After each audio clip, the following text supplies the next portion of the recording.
translates as Night of the Dead. I learned that tonight. Been trying to scrub up on my German, you see. Anyway, it happened in an old concrete building on an airfield somewhere. I don't know where. I remember it being really small, simple by today's standards. I think there was a fog. Not a lot of it, certainly not coming into the building itself. You know what I just realized? You weren't even there. At least, not at first. It was some other random, forgettable soldiers that had the misfortune to live through that horrible night, or Nacht, as it was actually known. Yeah, I speak German now. Electroshock therapy, chemically engineered beverages, hordes of undead Nazis. Find the power to unite and send them back to their graves. Can you believe that's how I actually described it back then? It was an asylum. It was also a horrible, terrible, grim, depressing place. I'd give you a full explanation of everything that happened there, but it would only be horrible, terrible, grim, depressing. Oh, fuck.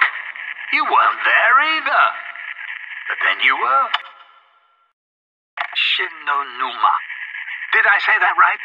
I've not really put the effort into learning Japanese.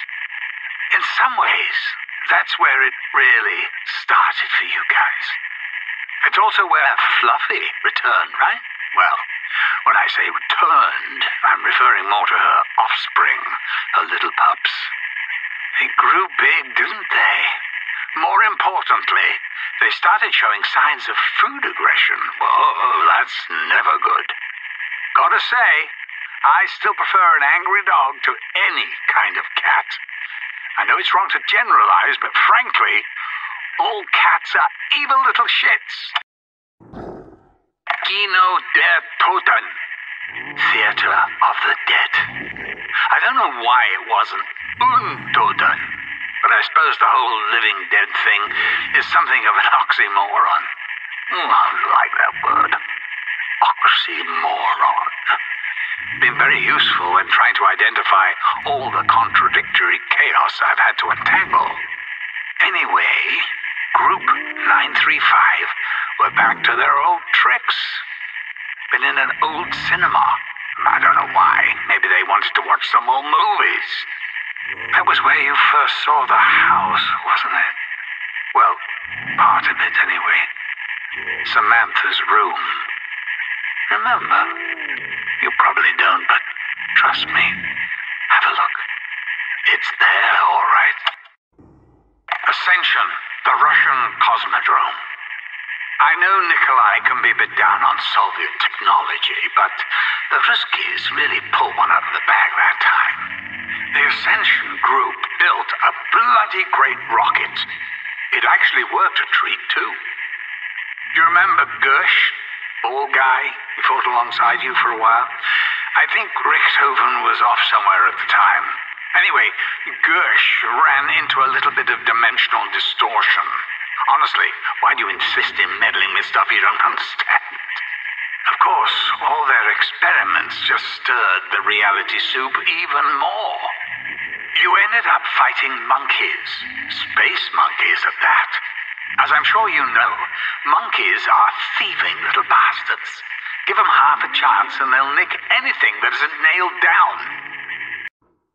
Shangri-La, the city of gold. No, hang on. I got that wrong.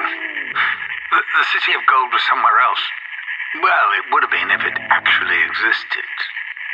Anyway, a lot of explorers went looking for it, believing that it might reveal the gateway to Agartha. Gasp! Two such misguided fools, Brock and Gary, they got themselves locked into a temporal loop, doomed to relive the same events over and over again. Poor souls. You know, that kind of thing happens more often than you realize. So, other than all that, Richthofen was looking for the golden rod, or some such thing. Can't say I know quite why. But that's Richthofen for you. Moon. It's gone now. Well,